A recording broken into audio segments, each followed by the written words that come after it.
Hi, everyone. We're so glad that you're here with us today as we get settled in. I hope that you will share who you are and where you're joining us from in the chat.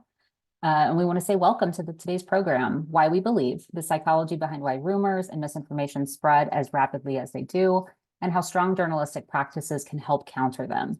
Thank you for making the time to be with us. I'm Beth Francesco, Executive Director of the National Press Club Journalism Institute based in Washington, D.C. Our nonprofit organization provides training and support for journalists with the mission of powering journalism in the public interest. I'm thrilled to welcome you on behalf of our partners in this program, PEN America and the American Psychological Association. We are so grateful to be in such esteemed company. And we're also thankful to the Inasmuch Foundation for its financial support of this and other programs in our series focusing on journalism ethics in an age of disinformation. Before we get started, a few kind of just logistical notes. We do have a closed captioning option available during the program. If you're joining us on a desktop or laptop, you can enable this by finding the live transcription button in the navigation menu. Just click show subtitle and the captioning should begin. We are recording this program and a link will be emailed to you later today, as well as included in our afternoon newsletter. If you aren't already subscribed, we'll drop that link in the chat now. This program is designed as a conversation, and we hope that you'll join in with your thoughts. If you haven't already, I hope you'll open your chat window and set your responses to everyone so that we can all participate in the conversation. One of the things I'd like to know is what you're most excited about learning today or what you hope to get answered today. Hopefully we can weave some of your comments into the discussion with our panelists, and if not, we're going to try to get it into the Q&A at the end. Speaking of Q&A, you can share questions anytime in the Q&A queue. We recommend putting them there so they don't get lost in what we hope will be a good chat session. We'll be monitoring your questions and responding later in the program. I think that's it for housekeeping. We want to thank you again all for joining us for this timely discussion about something we all are facing right now as information consumers and as news producers, that rumors, misinformation, and disinformation that already seem really difficult to discern and report on are becoming more prevalent than we've ever seen. And technology, including generative AI, continues to make sowing disbelief and discord through made-up or misleading content even easier for those with ill intent. It's really natural, I think, to feel overwhelmed or even discouraged by the information landscape that we're working within as journalists and communicators. I hope that this conversation will help provide some context for why people believe and then circulate the information that they do, both facts and fiction. And we hope to create some optimism and provide tools that can help, that you can take with you in your journalism to respond to mis and disinformation. So now let's turn to our experts. It's such an honor to speak with you today. We have with us Jay Van Babel, Director of the Social Identity and Morality Lab and Associate Professor of Psychology and Neuroscience at New York University. Jay's research examines how collective concerns, things like group identities, moral values, and political beliefs, shape the mind, brain, and our behavior. Tiffany Hsu is a reporter covering misinformation and disinformation on the technology team at the New York Times. In her reporting, Tiffany follows false narratives, conspiracy theories, influence campaigns, deepfake forums, and other sources of misleading or inaccurate content. And Shannon Jankowski, Program Director of the Journalism and Disinformation Program for PEN America. PEN America is an organization that stands at the intersection of human rights and literature to defend the freedom of expression in the US and around the world. Shannon's going to tell us more about PEN America's work in the disinformation space shortly. We're so fortunate to have each of you joining us today. Let's get started. From the chat, we can tell that people are here today to help make sense of the information landscape, especially ahead of what we know is going to be a highly contentious election in November. Shannon, PEN America has done extensive work in newsrooms to both survey the disinformation crisis that journalists face and to find solutions. Will you help us kind of set the stage for the pervasiveness of disinformation in communities and what journalists have encountered in trying to report on the facts? The 2022 report, Hard News, had some interesting findings that have influenced PEN's work in this space over the last few years, and we're eager to learn more. Yes, thank you. So as you mentioned, PEN America did a survey of over 1,000 reporters and editors nationwide in 2021 to try to better understand how disinformation was impacting their day-to-day work. And the results of that survey were published in our 2022 report, Hard News.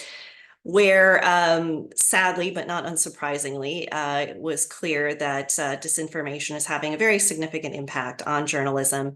Over 90% of the journalists surveyed said that they were actually making changes to their processes and procedures in terms of their individual reporting to try to deal with the effects of disinformation, that they felt that disinformation was having a significant day-to-day impact on their work. And as many as 17% indicated that they had declined to report on a story out of fears that they could not necessarily debunk it or determine whether or not the story might contain disinformation.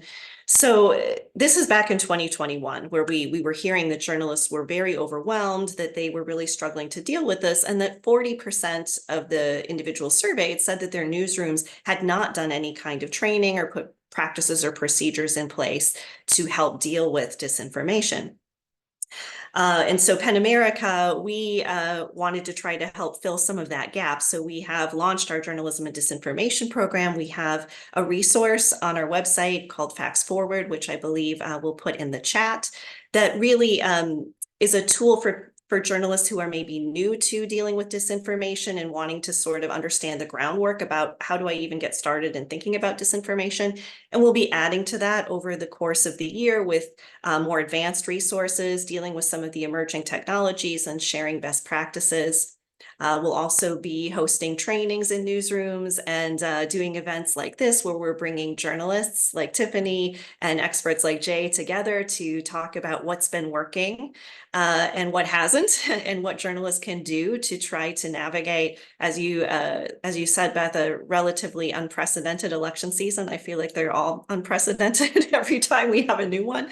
But I just sort of thinking about journalism is such a difficult job. Like I said, these results were from 2021. We published the report in early 2022.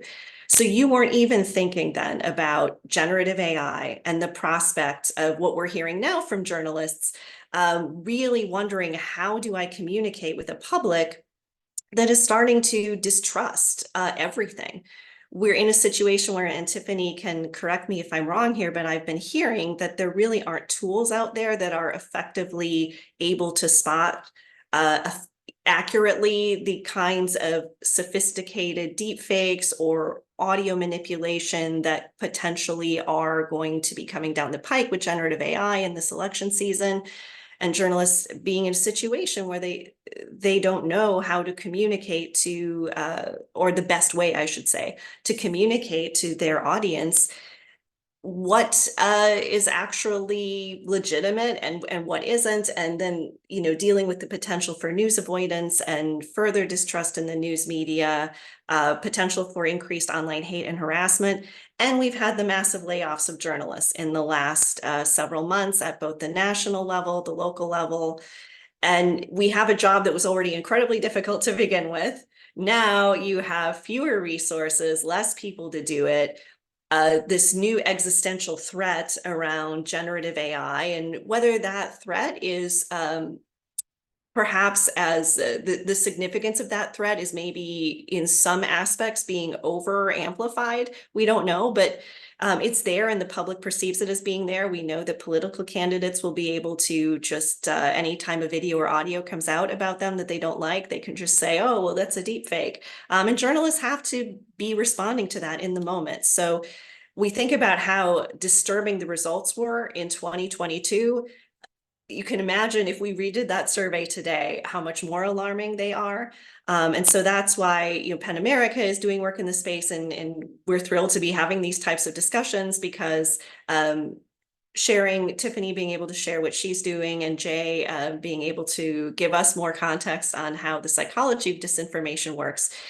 Hopefully all of these types of conversations that we'll be having over the election season can really help bolster journalists during a really, really difficult time. Thank you so much, Shannon. I think it's such a great thing to be able to get that landscape, even though it's a little alarming to see how often disinformation campaigns or acknowledging rumors and reporting on these things is even dissuading journalists from coverage because of the complexity of it all. And this all starts to raise the big question that we hope to address today, and that's why we believe. How did we get here, and why do we believe? What in us as humans allows us to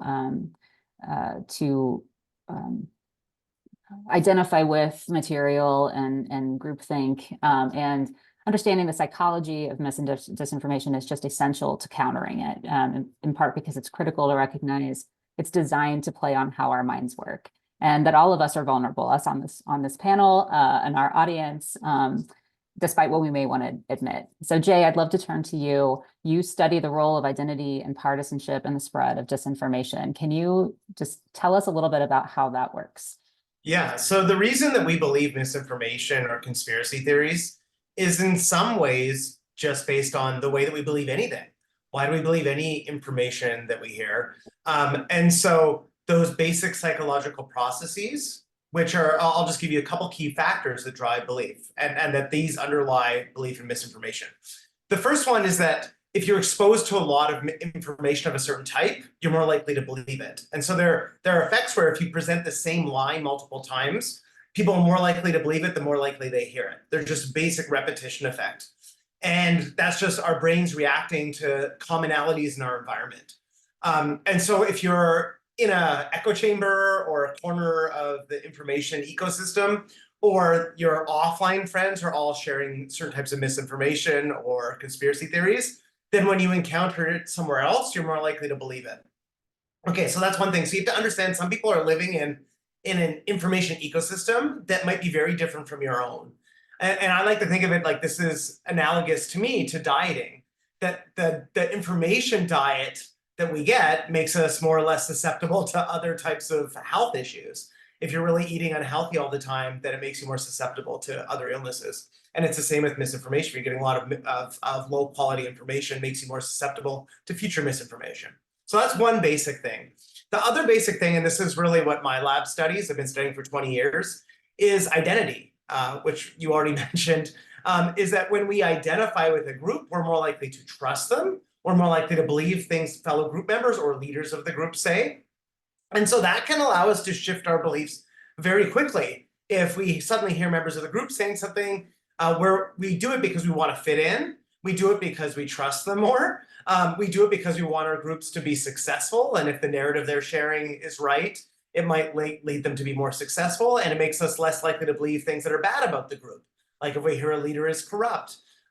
And so those are the key factors that lead people to believe misinformation that are kind of common to all of us, that all of us have that to some extent.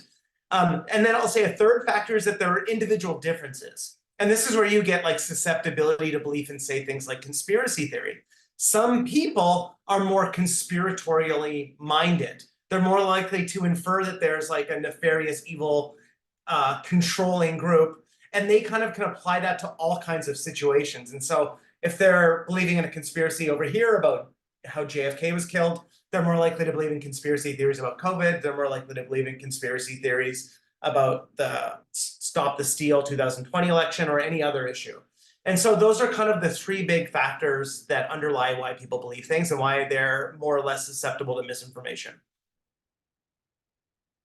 I was just listening to a podcast that you were on recently, Jay, and you talked about some of the components, I think there were 4 that it boiled down to, that helped information go viral based on what you've seen in your research.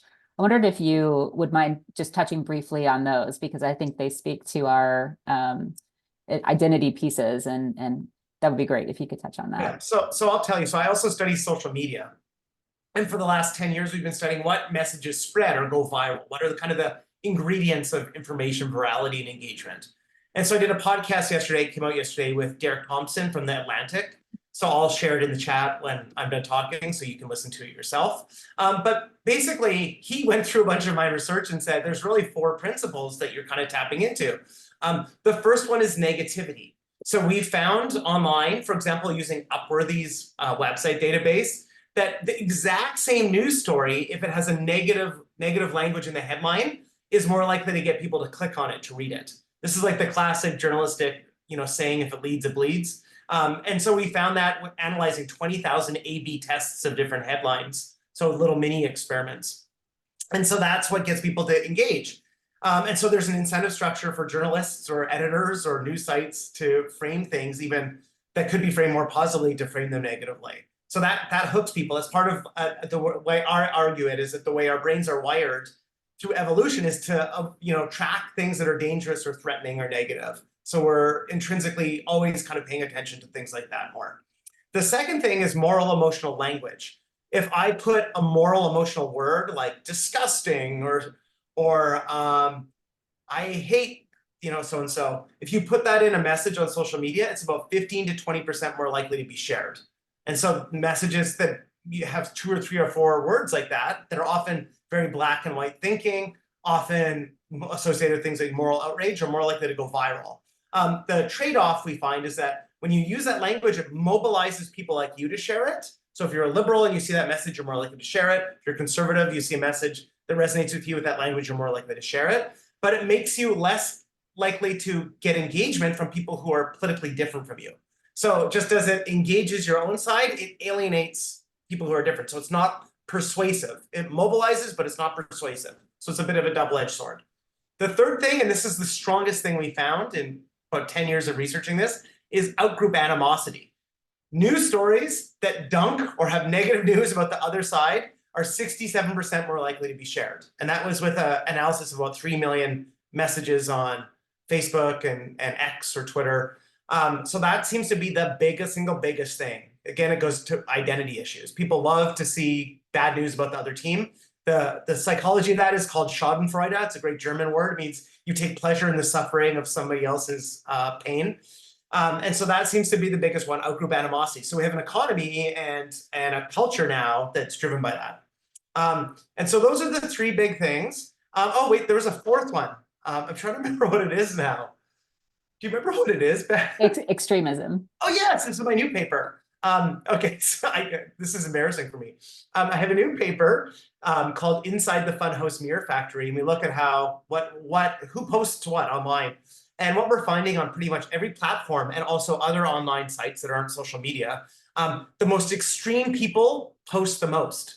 And so you'll have something like 90% of posts on social media are driven by like the 3% most extreme people, because extreme people have strong opinions and they post a lot.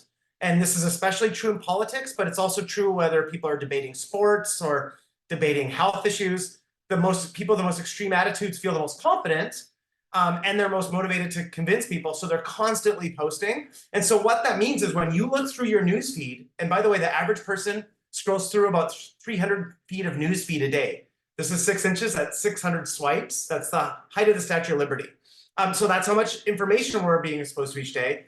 And so you're going to be overseeing messages from the most extreme people. And so that's going to lead to some problems. It's going to lead to believing that maybe people who are different than you have much more extreme beliefs than the average member of that group has. Might lead you to believe that members of your own group are far more extreme than you are. I've heard people say this, I feel homeless now politically.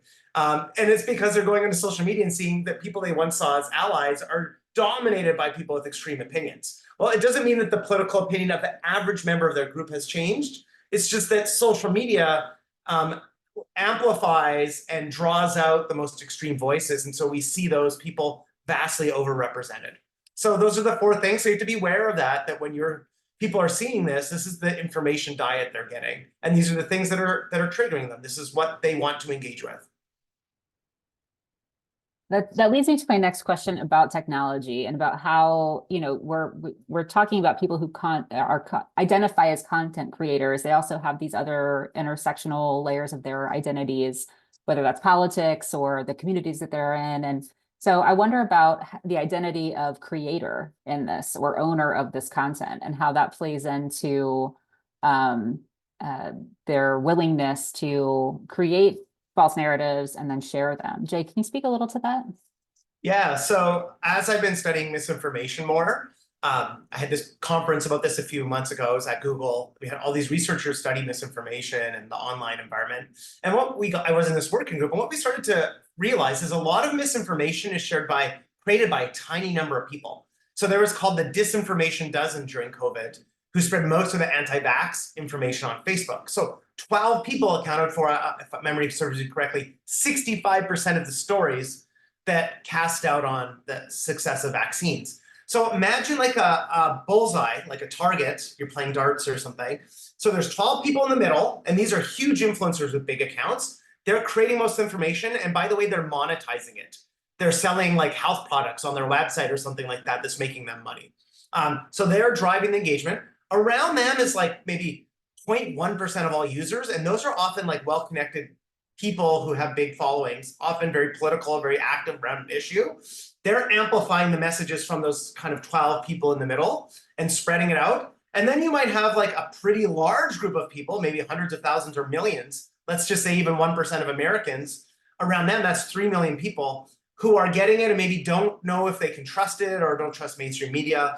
They're absorbing it and soaking it in, and then that can get amplified further, you know, to a circle around it of, and at that point you're talking like 10% of Americans might be seeing it, not really sharing it or engaging it, but kind of absorbing it. And so you kind of have different layers of people, from the people who are monetizing it, and it's like a dozen people on a lot of issues, you track it, it's a really small number of accounts who are huge with big followings and are making money and they have bad incentives, spreading it, people who are distrustful of the media around them amplifying it, people around them maybe don't realize it's misinformation, are engaging with it or sharing it a little bit more, and then a huge number of people around there who just kind of lurkers passively observing it. And so if you're going to target one of these groups, you have to understand who you're dealing with and what their motives are, because you're going to have to deal with those 12 people in the middle very differently than you're going to deal with kind of that 30 million people on the outer ring who aren't sharing this, but are kind of breathing it in and absorbing it. And so that's something to understand, is that's kind of it seems like the misinformation ecosystem is structured like that. And we saw this around 3 or 4 different issues. And so it seems like that's a kind of recurring pattern. Thank you, Jay. Tiffany and Shannon, even the terms misinformation and disinformation have become fraught and politicized for many people. Tiffany, how do you think about that, and how do you approach it in your reporting? I think the way Jay laid it out as an ecosystem is perfect, right? Because it often starts with kind of a core, relatively limited group of people, and often with them it starts as disinformation. You know, they know that it's inaccurate information. They know they're spreading false narratives or conspiracy theories, but they're doing it for whatever purpose. Often it's financial. Sometimes it's because they philosophically, you know, believe it. They're true believers. But what happens is that disinformation often starts to blend into misinformation. Misinformation is, you know, when you spread information that you think is true, but turns out to not be. And that's as you phase out past this core group, you phase out into that, 1% of people, the 10% of people, you get to the 30 million people. And eventually you get to, crazy Uncle Bob at the Thanksgiving table, who's like, we definitely didn't land on the moon. That didn't happen. I heard that from a certifiable source on Facebook. That's misinformation, because he probably actually does think that's true. And he doesn't have the thought to try to verify it with authoritative sources, which is what we journalists generally try to do. Media literacy is a big part of all of this.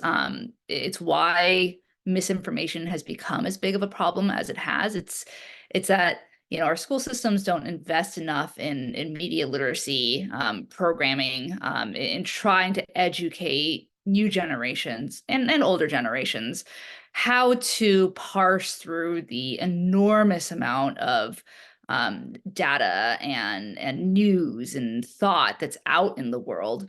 I think one point that is especially salient now, as we're in kind of a mega election year where something like half of the world's population is set to vote in 2024, is that there is kind of a false dichotomy when it comes to ideas and facts, where people think it's just two sides, and really there's a huge blend of facts in the middle that often aren't being covered, or aren't being covered as something to be considered as important, right? And that's how you get this effect that Jay was talking about of the middle being shouted down by the extremes, right? Because the extremes tend to be louder. They tend to be motivated to promote themselves more because they're the extremes. In the past, these would be the people on the fringe.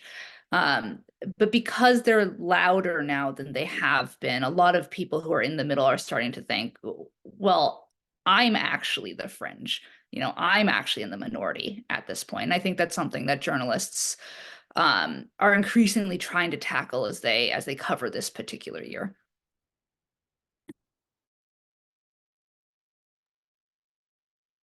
Shannon, Yeah, sorry. Yeah, I know, Beth, you had mentioned earlier about the polarization and the politicization of, if that's a word, of these terms, disinformation specifically. And, I think as both Jay and Tiffany were saying, that these views are coming from very extreme individuals who are communicating loudly, but they are, even though they're small, they're mighty and they're exerting a lot of influence. So we've been seeing disinformation researchers being the targets of PR campaigns against them, lots of frivolous lawsuits being brought against disinformation researchers, groups that were trying to report on social media and on the ethics of social media on their content moderation policies, getting hit with lawsuits, defamation suits.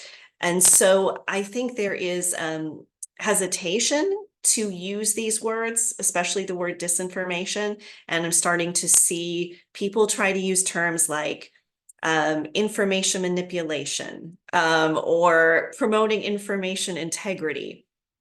Those are all fine. I mean, eventually, I think the extremists will start to target those as well, and you won't be able to use those anymore. It's a little bit of whack-a-mole.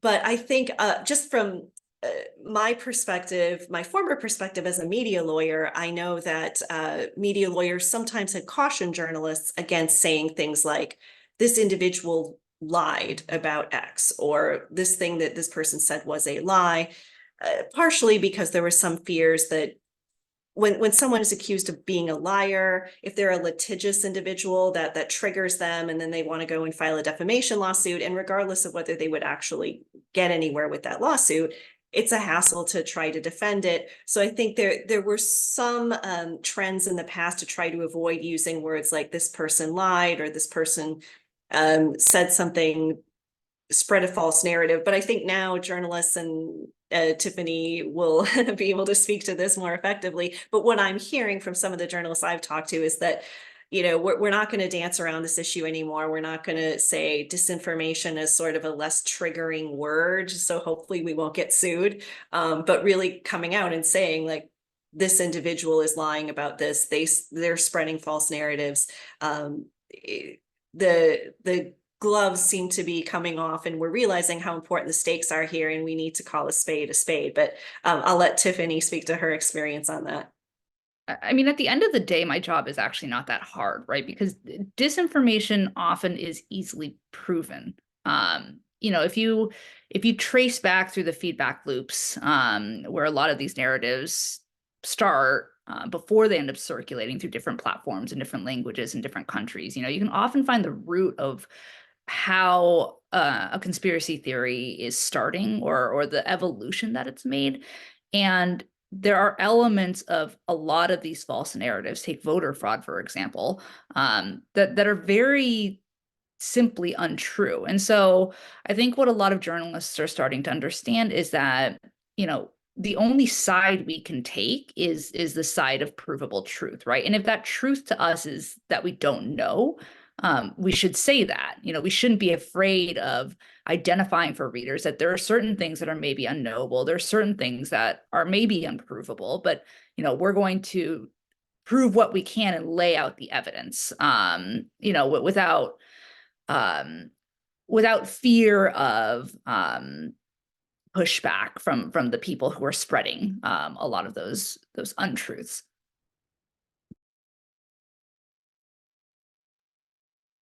That makes me wonder, kind of drives me back to the question that I have. We've talked about before in previous conversations, Jay, we've talked about how information sharing, whether it's fact or fiction, can be magnified when somebody has a sense of anxiety or fear. Can you talk to us a little bit about that, and how those emotions can play into amplification? Yeah, so, the way I think of it, again, is as a psychologist, like, what's going on in people's minds that's making them susceptible to this. And a lot of it is like they feel under threat, or their identity or identity group is under threat. There's research showing that, for example, groups that feel disempowered or victimized are more likely to believe conspiracy theories. They think that there's this nefarious group in power, pulling the strings in ways that are harming them or hurting them in some way. And so victimization can be weaponized to spread misinformation. That's one of the first things. The other thing to understand is, like, if you're going to talk to somebody, one-on-one, fact checking them or challenging their beliefs can be really threatening. So if you're talking to your uncle, over at a holiday or family dinner or something like that in front of everybody, fact checking them could be embarrassing to them or something. It can make them get defensive and closed-minded and clam up. And we found this is especially true, for example, when you use these moral emotional words. It might be a really morally important issue to you, but the moment you use that language, other people see you as closed-minded, see you as hyper-partisan, and then they shut down, they don't want to engage with you. And so a lot of the research shows you have to make people feel non-defensive if you're going to try to persuade them. And one way to do that is to make them feel heard and listened to. Another thing you can do, before you reason with them. So you kind of got to create a space that they don't feel like you're attacking them, and that you're hearing them before you kind of move to the fact-checking piece. And that's just like the psychology of it when you're trying to get through to somebody. The other thing, other research has found, for example, if you can kind of highlight a shared identity you have with them, it might get through to them. So this was found, for example, with vaccine skeptics. A lot of them were Trump supporters and white evangelicals. And what they found is that if you tell them the NIH, National Institutes of Health director, at the time, I think it was Francis Collins, was recommending you get vaccinated. Well, a lot of them are very resistant. They don't trust health authorities and scientists.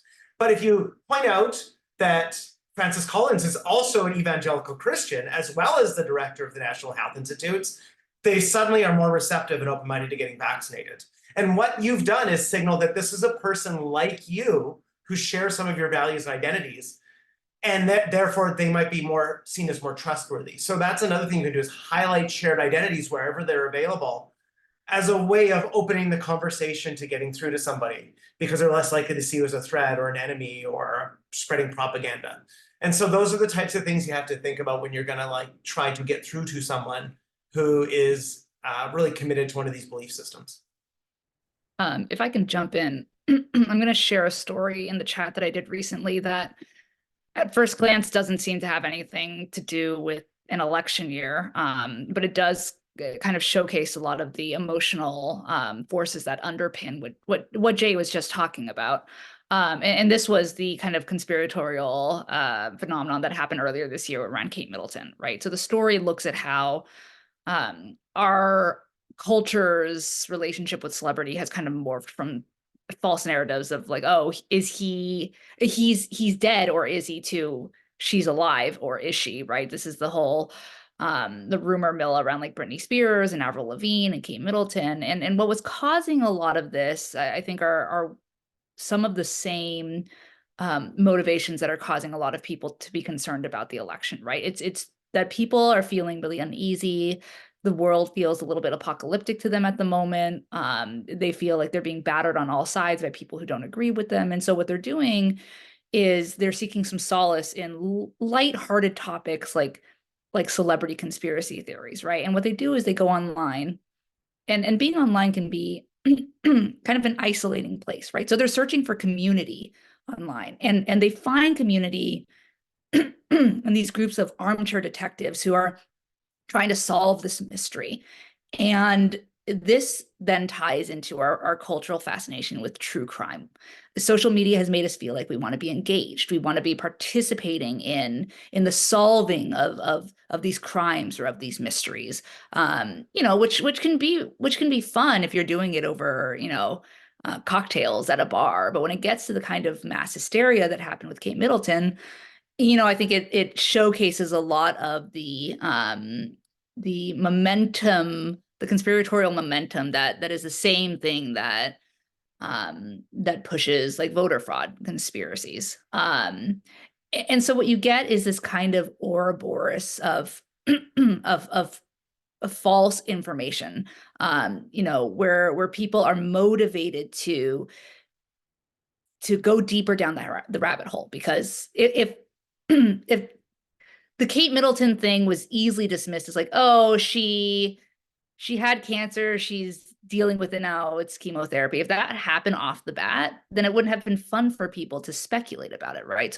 So people want to be involved. They want the mystery to keep going. They're not really incentivized to face facts because that pulls them away from community, that pulls their participation away. And so I think those are all things we have to consider when we're looking at, you know, quote unquote, more serious false narratives that might show up around, you know, immigration or LGBTQ issues in an election year.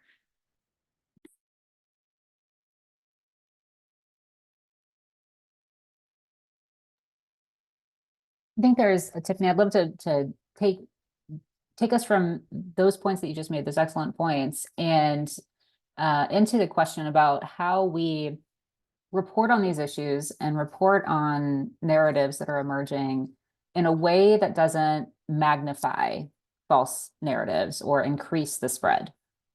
Yeah, the amplification concern is a big one for us. And so I think you notice that generally we try to avoid like debunking individual narratives unless they're really playing out in a major way on the public stage, right? So if a top political official is spreading these to like millions and millions of people and it has really taken root, you know, then we'll address like a specific narrative. So I think the Kate Middleton thing was one of those examples. And we actually waited quite a bit before, you know, we as a disinformation team took a look at that. What we try to do instead is look at broader themes, right? So we try to understand the way the disinformation economy works. We try to look at the people who stand to profit in some way, whether that's through clout or monetarily through these sorts of actions, to understand, you know, why it is that this economy is as robust as it is. We try to look at things that might have national security implications. So, for example, my colleague and I have done a series of stories on, you know, fake news sites created by the Russians, by, you know, accounts created by Chinese influence ops that are masquerading as American. So these sorts of things that represent, you know, major efforts by foreign governments to interfere in truth. You know, we try to look at, you know, kind of sweeping efforts like the one that Shannon was mentioning earlier to attack the study of disinformation at its root. So we're kind of stepping back from doing really particular fact checking, even though that is still important. I mean, often I think what you'll find is people will go to Google and they'll search, is this true? And having, you know, a well laid out and research fact check is valuable in cases like that. But what we're trying to do as a disinformation team is kind of look at the phenomenon a little more broadly. Shannon, in your work with different newsrooms, are there is this a topic of conversation, how to, you know, challenge false narratives in ways that don't magnify, and what tactics have you encountered? Yeah, I mean, I think exactly what Tiffany was describing, this tension between when do we report on something and when do we just sort of let it lie because we don't want to unnecessarily amplify it. And I was talking to someone, an editor who was working in a newsroom, and was just sort of commenting on how different the landscape is than it would have been, say, 10 years ago. There was a false claim that was spreading locally around a natural event that may or may not be occurring. It was not necessarily something that was, you know, it's not like a hurricane, but it was just something that was in their community, and some people were chattering about it. And the editor was telling me, you know, 10 years ago, well, because they looked into it and found out, in fact, this was not happening. So why would we write a story about to say like this thing you heard actually isn't true, the end? You know, in the past that wouldn't have been the story. You only would have written the story if it was actually happening and it was actually, you know, something people needed to know about. But now they're really having to reassess like this role as you know, I have colleagues who work on the disinformation space from the perspective of reaching out to communities, and as you were saying, Tiffany, building media literacy, building trusted messengers within a community, and how are those trusted messengers able to handle, as you pointed out, some of these, Thanksgiving conversations. When you go to Thanksgiving and you hear crazy uncle so-and-so say that, that we didn't land on the moon, again, you come back to these trusted messengers within your own community and say, my uncle said this, I don't know, it doesn't sound right. But the news media, especially local news media, are reevaluating and saying, especially local news outlets, and the people I've been talking to have really communicated that, we can't just be reporting stories. We have to actually be thinking about our role as a trusted messenger within the community. And so even though this thing isn't really happening, and it seems like I shouldn't have to write a story about this thing isn't really happening, they wrote the story about how this isn't happening, and here's why, and here's all of the facts to show you why it isn't happening. So I think that is a big tension that newsrooms are dealing with, is when is that moment? And for them, it was really that it had hit critical mass. They were a newspaper, but like they had heard a story on a local broadcast outlet, like, okay, people actually saying this might be happening. It's like, we have to shut this down. We have the facts, we have to report on it. But it is a very difficult challenge to know when is the right time to step in, as Tiffany was discussing. I wrote a story a few months ago that kind of looked at how fact checkers and disinformation researchers and disinformation reporters have been feeling kind of heading into the 2024 mega cycle, election mega cycle year. And, the outlook wasn't great. A lot of people were saying, we feel like we've taken 5 steps forward, 10 steps back. And it's this constant push and pull where it often feels like their efforts aren't sticking with the public. So I think more journalists are starting to consider their role not as debunkers, but more as kind of a service provider, right? We're going to offer our audience the tools to be able to evaluate misinformation for themselves, right? So for example, my colleagues at the start of the war in Ukraine did several very, very strong pieces where they looked at some of the disinformation that was percolating through the information ecosystem. And what they did was they pulled out trends, right? They started saying, like, you see how with this particular example, they're using photos and videos from past conflicts and passing it off as current footage. This has happened in X and X other cases of misinformation in the past, right? We did this too with the Maui wildfires, where the same thing was happening. There were rumors that actually, some of which were eventually linked to a Chinese info op, that the US had fired like an energy weapon, and that was what had caused the fires. And so what we did was we said, okay, well, there's this narrative that's circulating. This is where it showed up many, many times in past years. So it's not related to this current conflict. This is maybe why some of these stories are spreading. These are the platforms where this is spreading a lot, and the reason why that's happening. And then we go through and explain the fact that a lot of platforms are rolling back their moderation efforts, yada, yada. So what we're trying to do is lay the groundwork for audiences to understand what the motivations are, how they can spot these sorts of things, and the sorts of cues and clues to look out for when they see a piece of information that doesn't sit quite right with them.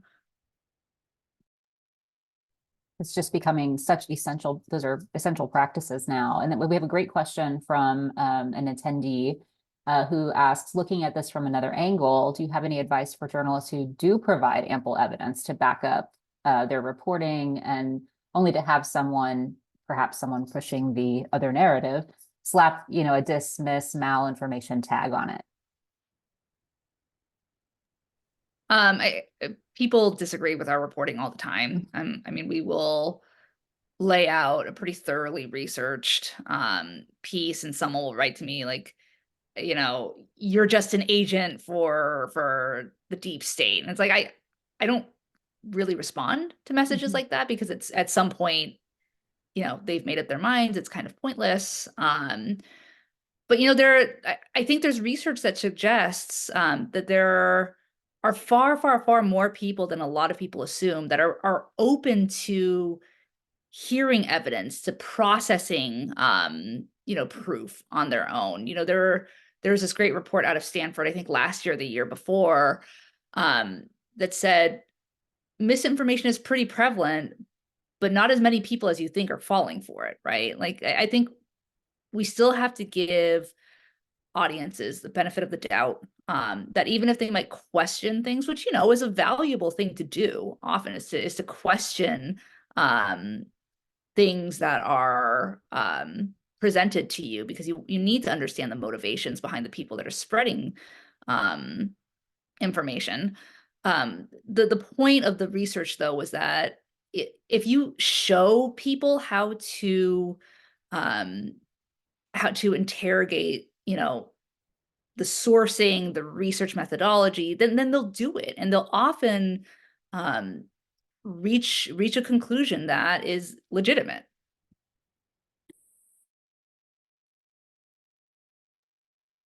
I think you just touched on something that I'd love to explore a little bit more. I think we know journalists and communicators are wrestling with the overwhelm when thinking about how to approach reaching a segment of the audience that feels like it's lost, right? Like, that is there a point to trying to continue to do this work, and whether they should be exerting that effort to reach them?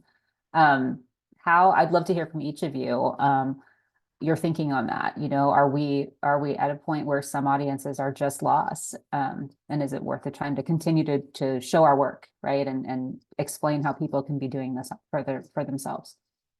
I can just jump in really quickly. I don't think anyone is ever lost, so to speak. I think journalists and really all members of the disinformation fighting community need to remember to be sympathetic to people who disagree, right? Disagreements are a critical underpinning of democracy.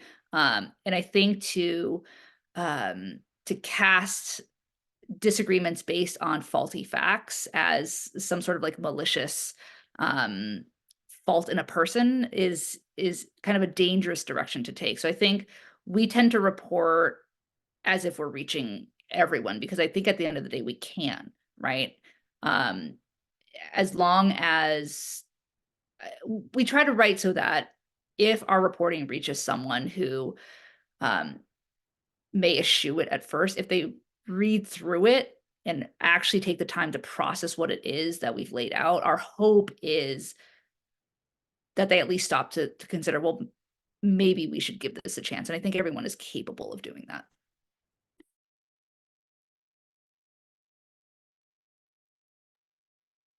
Okay, I'll go next. I will say that there's degrees of reception. So, for example, we have a recent study with vaccine hesitant parents who were reluctant to get their kids vaccinated. And we engineered a lot of different messages based on what we know in psychology. And pretty much all of our messages worked, made people more receptive to getting their kids vaccinated. As long as the target group was parents who were on the fence, so vaccine hesitant. For the subset of parents who are like anti-vaxxers, nothing moved anything. They were resistant no matter what. And so I think that if you're writing for an audience, you should probably target it for the persuadable people, the people who are on the fence, and give them the benefit of the doubt and try to find a way to get through to them. But probably operate under the understanding that there might be a subgroup of people who are pretty hard to reach. And you're probably, wasting your breath at some point. At least that's what we're finding in our research. And so maybe like finding the right audience or finding ways to get through to the audience who is still reachable might be like one of the key tasks for journalists going forward, is understanding who those people are that you're actually talking to that are open-minded still, even if they're resistant and skeptical. And I would say, building on what both Tiffany and Jay were discussing earlier around the people that I think, Jay is referencing, who are probably going to be much harder to reach. I'm sure there are people who, based on conspiracy theories that they've bought into, or certain beliefs that they have, rhetoric that they've really identified with, are not going to believe whatever certain news outlets report. I mean, there are some people that just will never believe what the New York Times says, unfortunately. And but I think those people tend to be the ones, as Jay and Tiffany were both discussing, that are the loudest. And there is a broad group of people that studies are showing. I just saw a study that was done around beliefs around climate, and we tend to still be thinking that there's so many people who are climate change deniers, when in fact, the research showed that most Americans, the majority of Americans actually, are concerned about the climate crisis. So there are a lot of people who are, as you were saying, Jay, receptive, but they aren't necessarily the ones who are commenting on Tiffany's story. They're not necessarily the ones that are going to send her a DM on social media and say, thank you for doing this. Like, this really helped me. This changed my mind. It's the others who are going to just, call her an enemy, or someone, an agent of the deep state, that she's going to probably hear from more often. I hope, Tiffany, that some people send you positive feedback, but I think just because we might not hear from a lot of those people doesn't mean they don't exist, and doesn't mean that this reporting is not getting to them.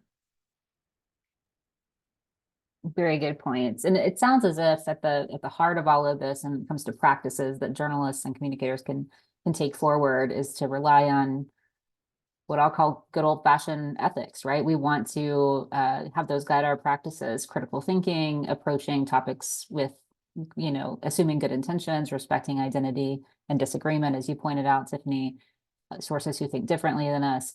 And I think this is also helpful. And I'm left wondering, we've talked a lot about identity and how that plays into how information is shared. I'd like to talk briefly, before we get to the Q&A session with the audience, about the journalist's identity and how we view ourselves and our roles as the truth tellers, or the sorters of truth, how that might influence how we approach individuals or our practices. We may believe or assume one group may be more susceptible to believing and repeating rumors or lies. I'm just curious if each of you could share a tip for journalists on how they might recognize their own biases as journalists, or their own cognitive traps, Jay, as they're approaching their work. Yeah, I mean, this is one of the most interesting findings in psychology for me. Wrote about this in my book. It's called the bias blind spot, which is, it's really easy for us to detect bias in other people. It's actually really hard for us to see it in ourselves. There was several studies on this, and I think it was like 1 in 600 people were as aware of their own biases as other people. So we're overwhelmingly sensitive and attuned to other people's biases. And so that's something that always gives me pause and creates a little bit of intellectual humility in me. I will also say I've 2 or 3 times I've shared misinformation on social media. I share a lot, so it's probably 1 in 10,000 posts.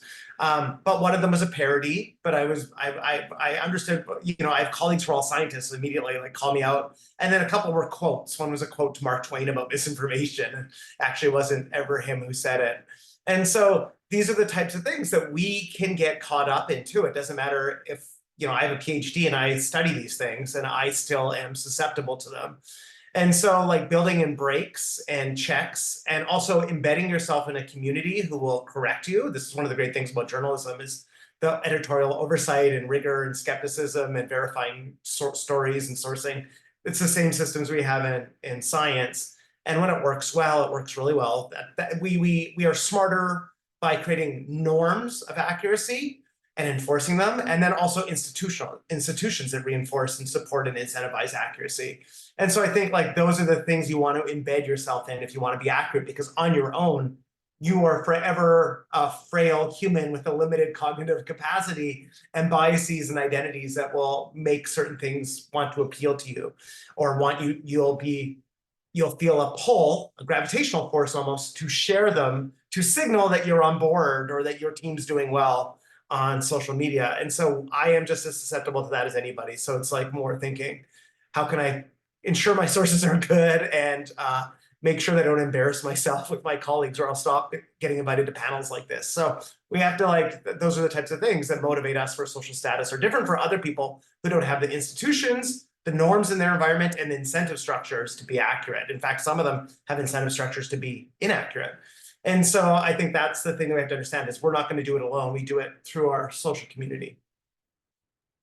I often have sources who ask me while I'm reporting a story, they're like, okay, so what's the angle of the story? And what I tend to tell them is, I don't know what the angle is because I'm not done reporting, right? And that's usually a rule of thumb that I try to follow, which is, talk to everyone I need to talk to, do all the research I need to research, do all the reporting I need to do, lay everything out, and then I know what the story narrative is going to be, and not before. Because if I go into stories with assumptions, then I'm probably inclined to follow that outline that I've laid out before I know what all of the facts are.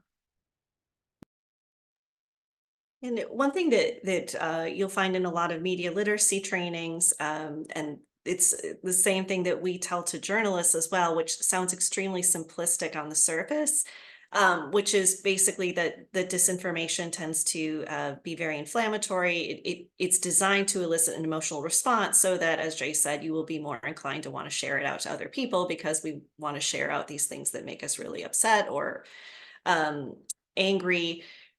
And having that moment to say, if something really triggers me, take that step back. And journalists are skeptics by nature, and I come from a legal background, so lawyers are skeptical and cynical. But I just found myself falling for it the other day, where there was a statement that I misinterpreted, and it made me very upset about something, and I was ready to go out and and it was wrong. It was just plain wrong. I didn't understand the full context, and once I understood the full context, I said okay, and I was so shocked at how easily I fell for it. So I think no matter how immersed we become in these things, it's important to still fact check yourself, I guess. At least I need to fact check myself. All very good advice. Thank you. We have two questions from the audience I'm hoping we can get to before the end of our conversation. One is, as Jay said, repetition is key to learning false beliefs. Would that principle apply to reporting so readers can unlearn bad information?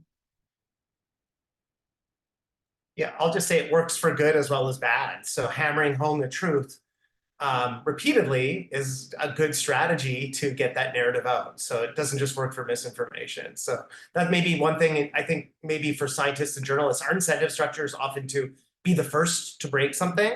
And I think that's a bad incentive in terms of how psychology works, is the average person updates based on how often they hear something, not has it been reported, and then if the second person to report it gets almost no credit.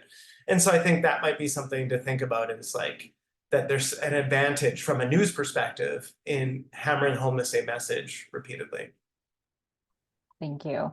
And we'll end with this question from the audience. We have someone asking if you, any of the panelists, could speak about the impact of monitoring and countering disinformation on journalists and researchers, being targeted, being discredited, just coping with these what can feel like attacks and burnout from the work, this very important work that you're doing. I mean, I know that this kind of campaign has caused a lot of the researchers that I have talked to in the past to be much more wary about being quoted, which is really a pity because, they're the experts in this field. I think for journalists, it really just makes us want to do our jobs better and harder. With taking into account some of the concerns about how this line of reporting has evolved sometimes. I think, to Jay's point, hot takes are pretty dangerous when you're dealing with disinformation. To write, I think, thoroughly and responsibly about this subject entails a lot of reporting and research that you just generally don't really want to rush. That said, I think there definitely has been a chilling effect, especially amongst our sources, and that's really too bad.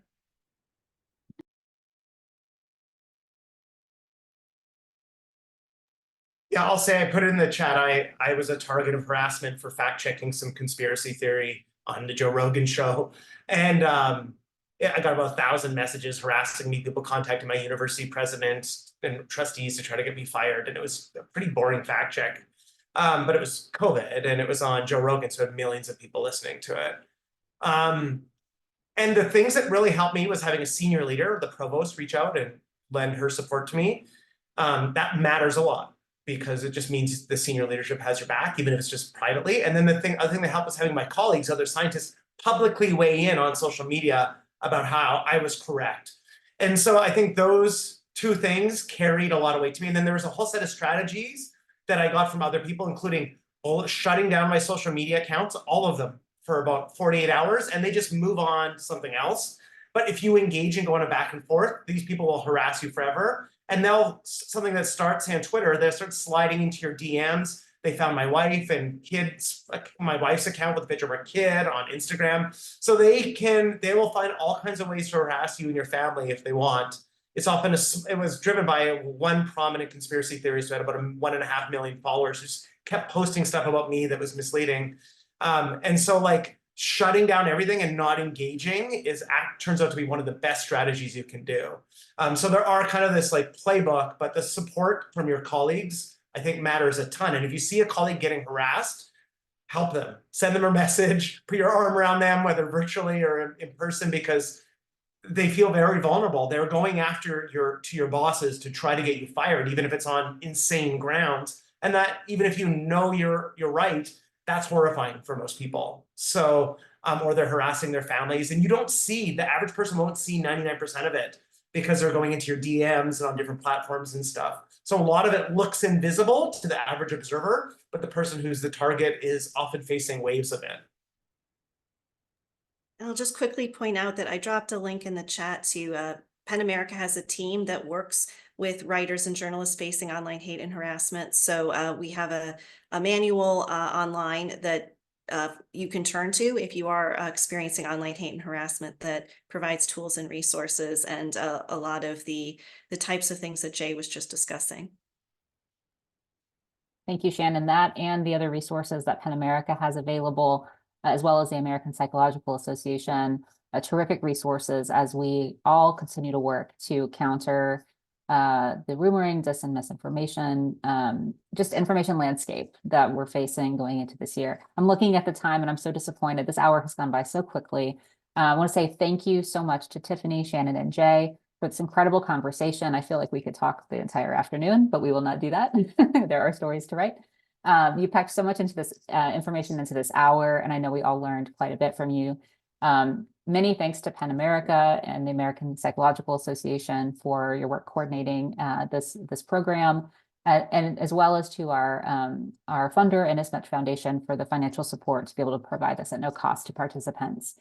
I want to also thank the participants who are still with us for your great questions and your comments, and for being here as part of this conversation. I hope that you will join us for our remaining programming in this area. This is the first of 4 sessions we have focused on ethics in the age of disinformation for journalists.